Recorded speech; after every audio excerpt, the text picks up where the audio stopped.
કાંકરેજ તાલુકાના વિભાજિત અને ટર્મ પૂરી થયેલ 45 ગ્રામ પંચાયત તેમજ 19 પેટા ચૂંટણી ગ્રામ પંચાયતો માટે ફોર્મ ભરવા માટે છેલ્લા દિવસે તાલુકા મથકમાં મોટી સંખ્યામાં ઉમેદવારો ઉમટ્યા હતા। કાંકરેજ તાલુકામાં વિભાજિત થયેલા ટર્મ પૂર્ણ થયેલ ગ્રામ પંચાયતો તેમજ ખાલી પડેલી વોર્ડની સામાન્ય ચૂંટણીમાં કાંકરેજ તાલુકા પંચાયત કચેરી તેમજ મામલતદાર કચેરીમાં ઉમેદવારો અને ટેકેદારો મોટી સંખ્યામાં ઉમટી પડ્યા હતા। મેળા જેવો માહોલ તાલુકામાં જોવા મળ્યો હતો। ત્યારે કાંકરેજ તાલુકામાં વિભાજિત થયેલી તેમજ ટર્મ પૂરી થયેલ ગ્રામ પંચાયતોને કેટલીક સમરસ પણ બની છે અને આ ફોર્મ ભરવાની છેલ્લી તારીખ હોવાથી કાંકરેજ તાલુકામાં વિભાજિત અને ટર્મ પૂરી થયેલ 45 ગ્રામ પંચાયતોના છેલ્લા દિવસે તારીખ 9/6/2025 સુધી ટોટલ સરપંચ ઉમેદવાર માટે 197 અને સભ્યોના ઉમેદવાર માટે 534 ફોર્મ ભરાયા છે। તેમજ 19 પેટા ચૂંટણી માટે એક સરપંચ ઉમેદવાર તેમજ ટોટલ 12 સભ્યો ઉમેદવારો ફોર્મ ભર્યા છે। છેલ્લી તારીખના કારણે સરપંચ તેમજ સભ્ય ઉમેદવાર તેમજ ઠેકેદારોના ફોર્મ ભરવા માટે મામલતદાર કચેરી તેમજ તાલુકા પંચાયતમાં મોટી સંખ્યામાં ઉમટી પડ્યા છે। તાલુકા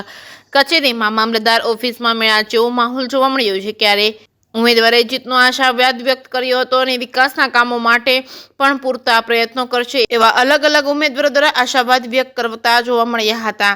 જે કે સિંહ ગુજરાતી સાથે ચહેરસિંહ વાઘેલા, કાંકરેજ।